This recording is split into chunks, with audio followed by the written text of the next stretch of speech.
Hey guys, we're about ready to wrap up this unit on energy. We're going to have a little review today. You're going to do answer some questions and review kind of all the things that we've talked about. Before you get started on that, I'm going to go through a few problems. I want to specifically look at the kinetic energy equation. We've used that equation a little bit to solve for velocities. But we haven't used it very much to actually calculate kinetic energy. So I want to use that equation, talk a little bit about it, talk about that squared on the velocity and kind of what that does. So without further ado, let's get to it. First question, what is the kinetic energy of a 5 kilogram object traveling at 20 meters per second? Well, remember our kinetic energy equation. Kinetic energy equals 1/2 times the mass, m, times v squared. So let's see, we have the mass, we have the velocity, easy cheesy, we're just going to plug this in. Kinetic energy equals 1/2 times m, 5, times v, 20 squared. And at this point, it's just calculator work. You can plug that in. You do have to be a little careful with your calculator sometimes. Just watch that squared. If your calculator just kind of does one step at a time, and so you multiply this and multiply that and then square it, you're probably going to be squaring your whole answer, and that's going to be wrong. We just want to square the 20. So if your calculator just does one step at a time, then you might want to do the 20 squared first, then you can multiply by the 1/2 and the 5. If you have a calculator that knows order of operations, and you can put the whole thing in and then hit enter, then you're good. And so that's kind of like the calculators that we have here at school. So I'm just going to put that in. We can put in, use the fraction button if you have it, 1/2, or you can just do 1 divided by 2. That's the same as 1/2, or easy cheesy, put in 0.5. That makes it super simple, and then times by 5, and then times by 20 squared, and we knock that out, and it comes out to be a nice round 1,000.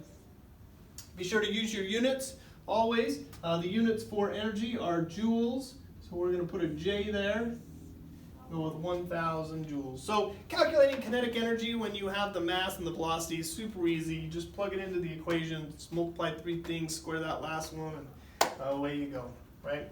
So the second problem, suppose an automobile has kinetic energy of 500 joules.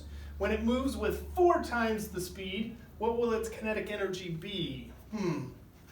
Well, at first we might think, oh, I'm just going to calculate kinetic energy. So I'm going to multiply the mass times the velocity to have, but no, we don't have the mass, we don't have the velocity. This turns out that it's more of kind of a thinking type problem.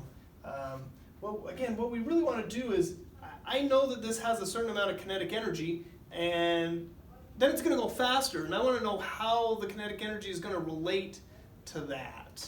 And so what we might have to do is just come up with our own little example and explore what happens when we make something go 4 times faster, and then see what that does to the kinetic energy. Right? So we're gonna just pick some numbers here. We're gonna make them easy. I'm gonna say let's do a problem where the mass is 2 and the velocity is 1.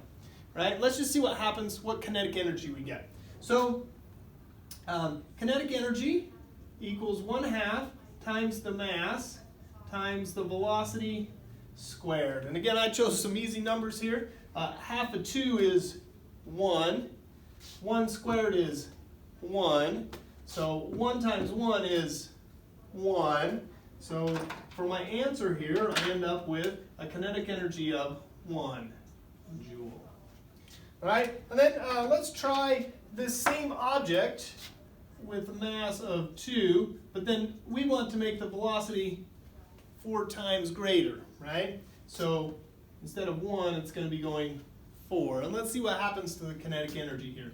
So in this case, the kinetic energy equals 1/2 times 2 times 4 squared equals 1/2 of 2, same 1 that we got last time, so 1. Over here though, 4 squared is 16.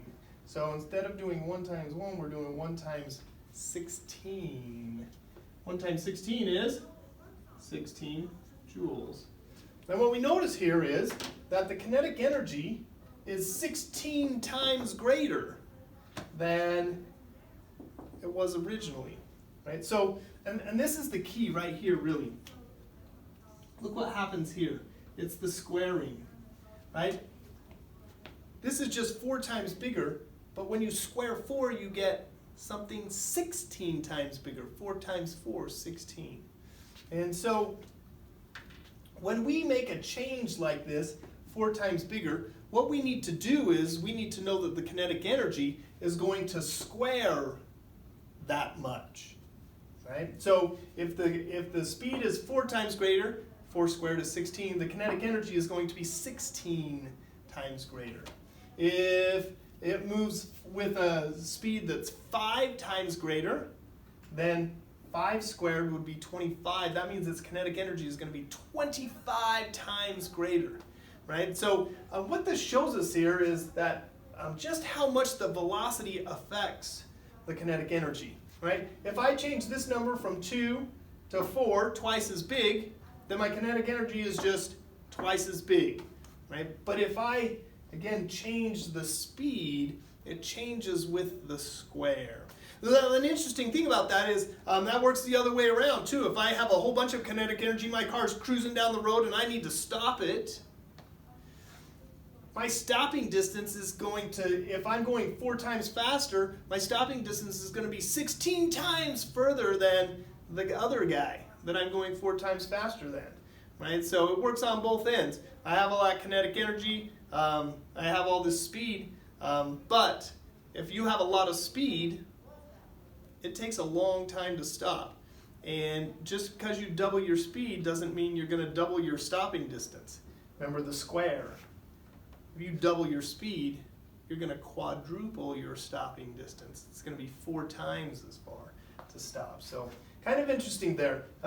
Kinetic energy varies with the square of the speed. So you're going to have a question or two like that. So I guess we can answer this one now. If my kinetic energy originally was 500 and my speed goes up by 4 times, that means my kinetic energy is going to go up by 16 times.